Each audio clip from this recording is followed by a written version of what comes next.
Good morning সবাইকে। তো কেমন আছো তোমরা? আশা করি সবাই অনেক ভালো আছো। আল্লাহর মতে আমি অনেক ভালো আছি। তো আজকে আমি দেখাবো আমি সকাল থেকে সন্ধ্যা পর্যন্ত কি কি কাজ করি। আর আমি আগের মতো ভিডিও আপলোড করতে পারতাছি না, প্রতিদিনকার কাজের ভিডিও কিন্তু আগে প্রতিদিন আপলোড করছি, কিন্তু এখন আর পারতাছি না ব্যস্ততার কারণে। আমি যেহেতু ঘুম থেকে উঠে গেছি, তো এখন সর্বপ্রথম আমাকে দাঁত ব্রাশ করতে হবে। তো সবাই কিন্তু এখনো ঘুমাইতেছে, এখনো কেউ ওঠেনি। আমি মনে হয় সকালে উঠে গেছি আজকে। সবাই ঘুমাইতেছে বললে ভুল হবে, কিছু লোক উঠে গেছে যারা নামাজ পড়ে, তারা তো অলরেডি উঠে নামাজ পড়ে এখন দাঁত ব্রাশ করতেছে। তো এখন আমিও যাবো, প্রথমে দাঁত ব্রাশ করবো, তারপর খাওয়া দাওয়া করবো, তারপর আমি কাজে উঠে যাবো ডিরেক্ট। আরেকটা আমার কষ্টের কথা বলি আপনাদের কাছে, তো সেটা হচ্ছে এখন বাজে প্রায় 6:30, এখনো কিন্তু আমার ঘুম কিন্তু চোখে লেগে আছে, এখনো কিন্তু ঘুম ঠিকঠাক মতো ভাঙে নাই আমাদের সবার কিন্তু সকালে ঘুম থেকে উঠতে একদমই মন চায় না, কিন্তু তারপর আমাদের কিছু করার নাই, যেহেতু মধ্যবিত্ত ঘরের সন্তান তো আমাদের কাজ করতে হবে। আমাদের সবার কিন্তু খাওয়া দাওয়া হয়ে গেছে, তো সবাই অলরেডি কাজে চলে গেছে। আমার মনে একটু লেট হয়ে গেছে, তো এখন আমিও যাচ্ছি আমার কাজের গোড়ায়। আমাদের সাইটে যে দায়িত্বে আছে তিনি কিন্তু আমাকে কালকেই বলে দিয়েছে যে আজকে আমাদের ছাদের উপর একটু ঢালাই আছে, তো সেই ঢালাই কিন্তু ফিনিশিং দিতে হবে আমাদেরকে।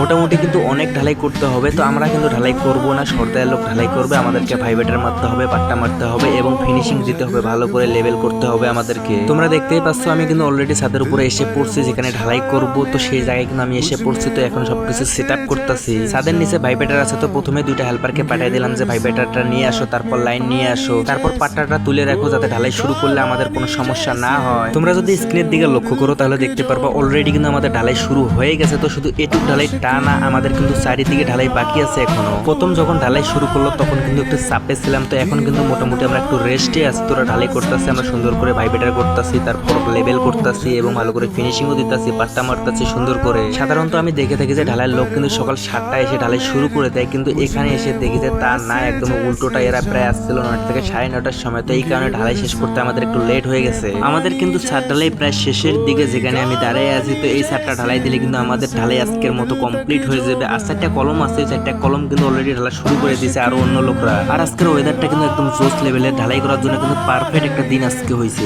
সর্দারের লোকরা কিন্তু ঢালাই শুরু করতে করতে প্রায় 10টা বেজে ফেলছিল। তো ওই সময় কিন্তু আমাদের নাস্তা খাওয়ার সময়, কিন্তু ব্যস্ততার কারণে কিন্তু ঠিকঠাক মতো নাস্তাও খেতে পারিনি আমরা। এখন বাজে হচ্ছে প্রায় 3টা, তো আমরা কিন্তু লাঞ্চ করে আসছি, কিন্তু লাঞ্চের আগে এত পরিমাণে খিদা লাগছে ভাই, যে খিদা সহ্য করার মতো ছিল না আমাদের অবস্থা। আজকের দিনটা যেহেতু একটু চড়া ছিল, তো সেই কারণে আমাদের খিদা একটু বেশি লাগছে। আর তোমরা দেখতেই পাচ্ছ কত সুন্দর করে আমরা কিন্তু ভাইবেটার মারতাছি। আরেকটা জিনিস আমি লক্ষ্য করছি, আমার ভিডিওগুলো যারা দেখে তারা কিন্তু ম্যাক্সিমাম মানুষই কিন্তু বিল্ডিং এ কাজ করে, তো তারা ভালো করে জানে যে ভাইবেটার কতটা গুরুত্বপূর্ণ ঢালাইয়ের জন্য। তোমরা দেখতেই পাচ্ছ ফাইনালি কিন্তু আমাদের ঢালাই কমপ্লিট। দেখতেই পাচ্ছ কতটা সুন্দর দেখা যাচ্ছে, চারিদিকে কিন্তু একদম সবুজ শ্যামল, মনে করো যে আমাদের গ্রামের মতো দেখতে, কিন্তু এটা কিন্তু শহর একদমই মনে হয় না। তোমরা স্ক্রিনেতে চারিদিকে দেখতে পারলা, তো চারিদিকে কিন্তু আমাদের ঢালাই হয়েছে, কিন্তু ব্যস্ততার কারণে আমি হয়তো বা ভিডিও করতে পারি নাই। তোমরা যদি ভালো করে আমার দিকে লক্ষ্য করো তাহলে দেখতে পারবা আমার অবস্থাটা কি হয়েছে। ঢালাই করার সময় আমি একটু বেশি সিরিয়াস ছিলাম, ভাইবেটার মারছি, তারপর যা পাটটাও মারছি এবং লেভেলও করছি মাঝে মধ্যে গিয়ে, তো সেই কারণে আমার গার অবস্থা একদমই খুবই খারাপ অবস্থা হয়ে গেছে। তো প্যারা নাই, চিল। তো এখন বাজে প্রায় 5:30, তো এখন নিচে গিয়ে গোসল করে ভালো করে সরিষার তেল গায়ে দিতে হবে, নাহলে কিন্তু গা পরবর্তীতে কিন্তু চুলকাইবে। তো আজকের মতো ভিডিও এ পর্যন্তই, তোমাদের সাথে দেখা হচ্ছে পরবর্তী ভিডিওতে। তো ততক্ষণে ভিডিওতে লাইক, কমেন্ট এন্ড শেয়ার করে দাও তোমরা।